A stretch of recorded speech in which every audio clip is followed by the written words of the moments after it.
Fil-bidu tal-71 ġimgħa tal-imxija f'pajjiżna instabu 109 każi ġodda ta' COVID-19 bil-każijiet attivi issatelaw għal 359. Fl-aħħar 5 ijiem pajjiżna ra 296 każ ġdid fil-waqt li l-aħħar darba li l-każijiet kienu qabżu il-100 kien f'Marzu li għadda.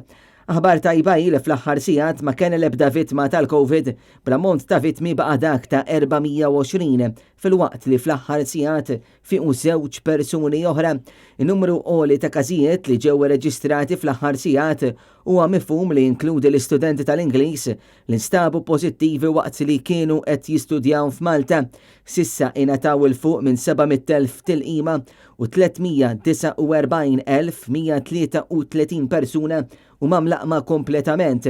Wara dawn iċ-ċifri kienu bosta li esprimew tħassib tagħhom inkluż numru ta' qdiet u korpi kostitwiti li appellaw għal aktar kawtela min-naħa tal-Gvern. Sa issa huma 7 l-każi attivi ta' COVID-19 f'pajjiżna li għandhom il-varjant Delta magħruf aħjar bħala dak Indjan. Mhux magħruf kemm il-każijiet li tħabbru s-sibt huma każijiet minn dan il-varjant jew jekk hemmx każijiet mill-varjanti l-oħra. Infatti l-ġimgħa meta mistoqsi minn Net News, il-Ministru Chris Fearn ma weġibx kemm minnhom huma lokali jew saħansitra minn fejn ġew infettati.